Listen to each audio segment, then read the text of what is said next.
You're recognized. Thank you, Mr. Chairman. Good morning, Chairman Issa, Ranking Member Cummings, members of the committee. Thank you for the opportunity to participate in today's hearing. We are entering the 4th year of an administration that promised to cut the deficit in half by the end of its first term. The U.S. incurred a deficit of $459 billion in 2008, the year before President Obama entered office.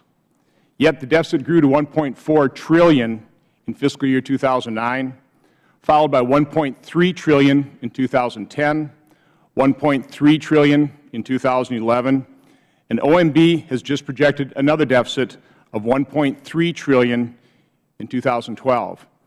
And as a quick aside, contrary to popular belief, the total cost of the 2001-2003 tax cuts plus the wars in Iraq and Afghanistan, approximately $300 billion when our annual deficit is $1.3 trillion, or $1,300 billion. So that is not the main driver of our deficit.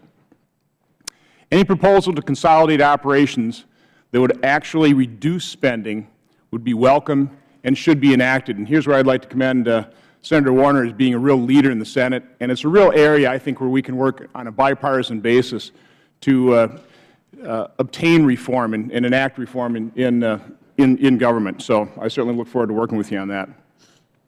But when placed in proper perspective to the magnitude of our budget and regulatory crisis, President Obama's requested fast-track reorganization authority looks more like an election year talking point than a serious cost-cutting proposal.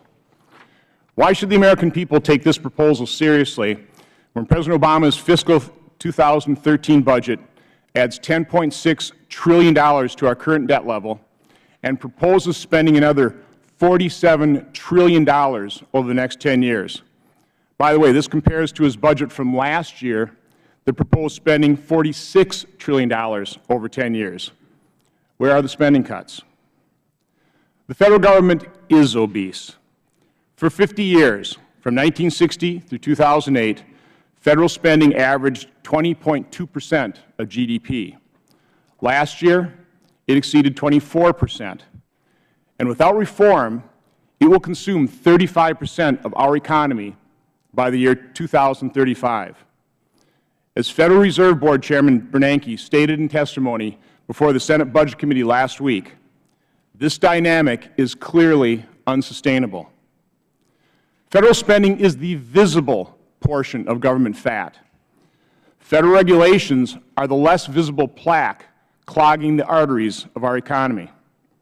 According to a study commissioned by the Small Business Administration, it cost $1.75 trillion to comply with Federal regulations in 2008. That amount is larger than all but 8 economies in the world and is a burden imposed by Washington on job creators each and every year. Reshuffling agencies, akin to rearranging deck chairs on the Titanic, will do little to slow the out-of-control growth of the Federal Government. Instead of saving costs, consolidation efforts could take on a life of their own. For example, while the mission of the Department of Homeland Security is a worthy one, no one knows if the cost of consolidating 22 agencies has been worth the price tag. A 2011 study by Ohio State University estimates the total cost to the economy of Homeland Security measures tops $1 trillion. With more than 230,000 employees, DHS is now the 3rd largest Cabinet department. Yet, an unqualified audit of its operations remains elusive and unfulfilled. And let's face it, the Federal Government is replete with unfulfilled promises. Our $16 trillion war on poverty is impoverishing America. In 1965, 0.3% of the population, 561,000 individuals, received food stamps. Today, that number has increased to 46 million, or 14.8% of all Americans. During the same period, the percentage of families living below the poverty line has only slightly declined, from 13.9% to 11.1%. But the absolute number of individuals in poverty has almost doubled, from 24 million to over 46 million. Partly as a result of government programs making out-of-wedlock births financially possible, those birth rates have skyrocketed from 7.7% in 1965 to 40.6% last year, with obvious negative economic implications for those families and Federal, State, and local budgets. These are not metrics of success.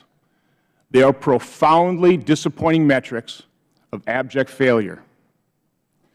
As someone new to this process, it is apparent that Washington's bias is geared for addition and rarely subtraction. Last year proved the current political makeup of Washington does not possess the courage or will to adequately limit the growth of government. Enforceable spending controls, like the CAP Act and a constitutional amendment to limit the size of government, must first be passed to force everyone to negotiate spending priorities and entitlement reform.